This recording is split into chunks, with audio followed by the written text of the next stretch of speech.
Alright, so again, good afternoon everyone. For this week's topic, we're going to discuss about testing of hypothesis, okay? So at the end of this lesson, we are going to, or we should illustrate the null hypothesis, alternative hypothesis, level of significance, the rejection or the rejection region, and the types of errors in hypothesis testing. Also, we are going to identify the parameter to be tested given a real-life problem. Okay? Now, last chapter, we actually study about the inferential, actually, we had studied about estimation of population parameter. Right? Okay, so in that lesson, we actually determine the population parameter by either the point of estimate or an interval estimate. Okay, that's what we actually learned last week with a given formula. Now this time we're going to test the claim about the parameter. Okay, so this claim is a hypothesis which we test using a sample data. Okay, so say for example, the principal of Brookside Guardian Academy found out that the average grade 11 math final exam is, or the average score is like 78.6. Okay? Now, she believes that this score is below the actual average of the grade 11 mathematics score. Okay? Or the grade 11 students. Now, we know that the different samples taken from the same population yield different sample means. Okay? So, the question is she right about this hypothesis regarding the entire population of grade 11? Or is she right about that claim? Okay? So, this type of question is being answered by hypothesis testing, which we are going to learn today. Okay? Now, when we say hypothesis testing, in statistical process, one has to know the population of interest, the state of a particular hypothesis about the population, give a level of significance, and use a sample from the population. Okay? So in order to get the data, then perform the computed or computations for the test with the goal of coming up with the conclusion. Now, we also have the steps in testing our hypothesis. Okay? So, we begin, of course, by defining what is a hypothesis. So, any idea of you what is hypothesis? Any idea? Hypothesis. Anyone?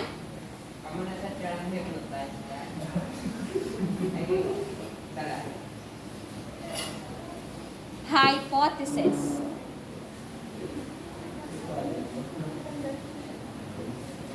Okay, so when you say, in this case actually, yes, we mean a statement that tells us something about the population. Okay?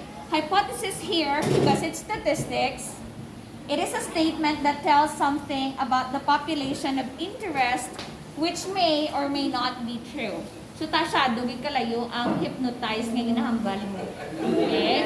Basi ka na, mag-go ka pa na. Yes, of course. Okay, now listen.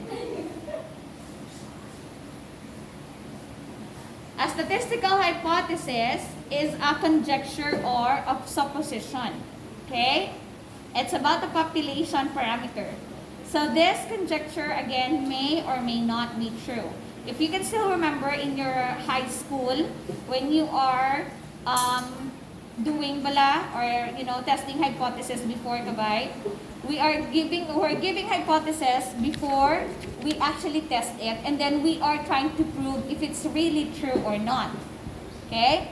Now, we categorize statistical hypothesis as null or alternative. Okay? So we have two categories for statistical hypothesis. We have the null hypothesis and we have the alternative hypothesis. Now when you say null hypothesis, this is a statement Okay? It is a statement that states that there is no significant difference between the parameter and a particular value. Okay? So say for example, as what I've said earlier, the principal of BGA, the principal of BGA found out that the average grade 11 mathematics score is equal to 78.6. But she believes that this is below the said value. Okay? So 78.6 here is actually our population parameter. Okay? So this is our null hypothesis. Now, she believes that this is below the said average.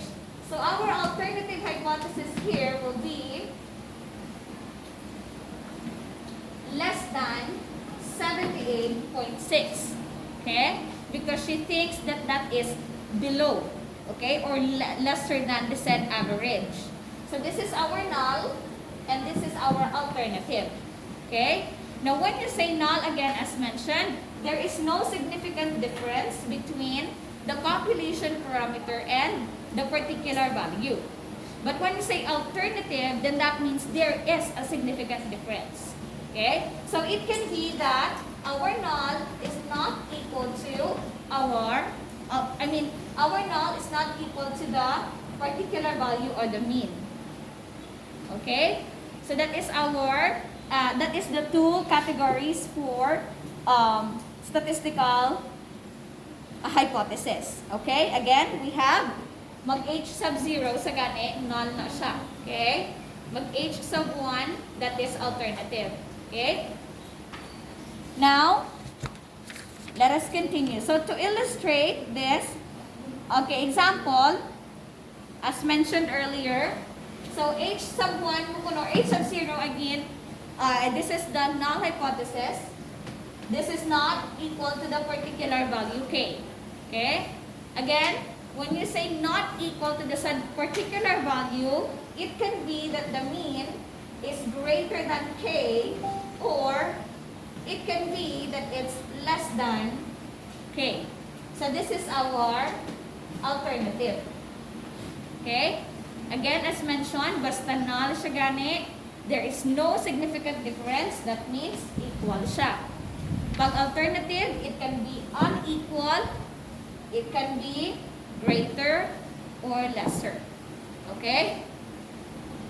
Now, for this statistical hypothesis, a researcher also have to determine what kind of test he or she needs to use. Okay? So, for example, the principal actually believes that it's below the said average, right? So, for that reason, or for that situation, the researcher should actually conduct a single or a one-tailed test. Okay? We call it one-tailed test. Okay? Because we are only trying to survey or prove that this is just lesser. Okay? So, one-tailed test, or particularly less than, so left-tailed ni siya. Okay? On your side, okay? So, pagka less than, gani, left-tailed test na siya. And, if, say for example, the principal thinks that this is not the exact value, okay? So, the principal thinks that the average is not equal to 78.6. So, our alternative will be 78.6. Now, since we're using unequal here, it can be, again, as mentioned, greater than or less than. So, the researcher should use a two-tailed test. Okay? Two-tailed testing niya gamitan because the researcher should prove that the said average is less than or greater than the population parameter. Okay? So if you're going to look at that on a graph, when you say one-tailed test,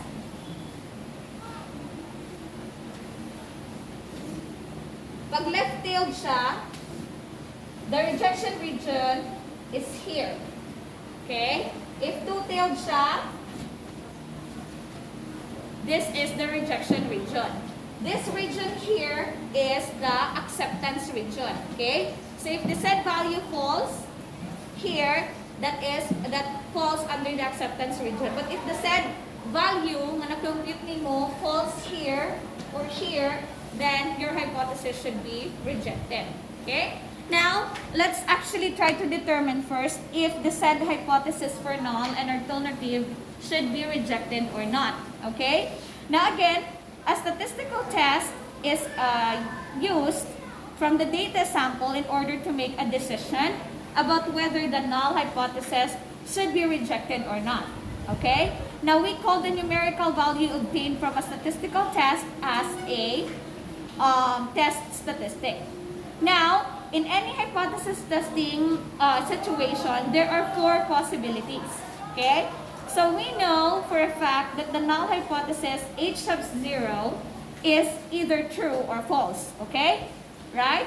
So we are just still trying. Right? The null hypothesis here can be true or can be false. That's why we're giving an alternative. Okay?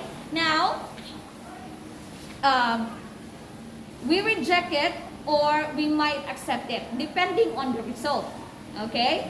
Now, it is good for our decision to jive with the actual truthfulness of the null hypothesis. So say, for example, if our null hypothesis is true and we decide, actually yes, for the null hypothesis, if the said hypothesis for null is true, then we should not reject it. Okay? Because true siya mo, or true siya. Okay? So, kung nag-set up ka sa hypothesis mo for null, and you actually proven that that is true, so your null hypothesis should be, or should not be rejected. Okay? But, if your null hypothesis is false, then we should decide to reject it. Okay? Now, we have here a table. So, example, the decision is to reject, and this one not to reject. Okay? So this is our decision. Now we are going to identify if, for example, nag-false si null hypothesis pero wala ko siya gin-reject. Okay? Nag-false siya but you did not reject the said hypothesis. So you are actually committing some errors. Now, say for example, null hypothesis is true, and here HO is false. Okay? So when to reject and when to not reject. Okay? That is what we're going to identify. Now, for example, null hypothesis is true, but you reject the decision. True siya, but you reject. What type of error is that? That is what we call the type 1 error. Okay? Type 1 error ka. Because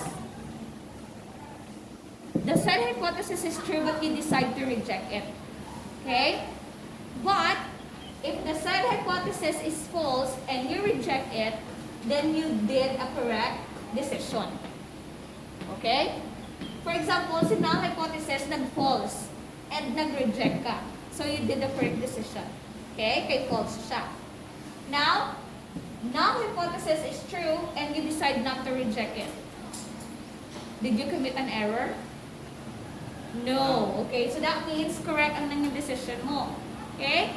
But what if it's false and you decide not to reject it? Error siya. So that is what we call the type 2 error. Okay? So these are the 4 possible results, okay, of testing the said hypothesis. Alright? So it's always remember good when to reject or not to reject the null hypothesis. Okay? Now, again, the type 1 error occurs when you reject the null hypothesis when it's true. Okay? And The type 2 error occurs when you actually do not reject the null hypothesis when it's actually false.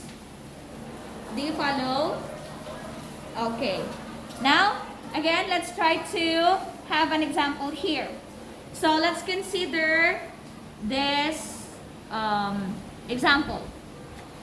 A teacher training institution is concerned about the percentage of their graduates who pass the teacher's licensure exam. It is alarming for them if this rate is below 35%. Okay? Now, what is our null hypothesis for this? Our null hypothesis is? Yes, 0.35, right? Because again, listen carefully. The teacher training institution is concerned about the percentage of their graduates. And it is going to be alarming for them if it is below 35%. Now that means our null hypothesis is equal to 0.35. Okay?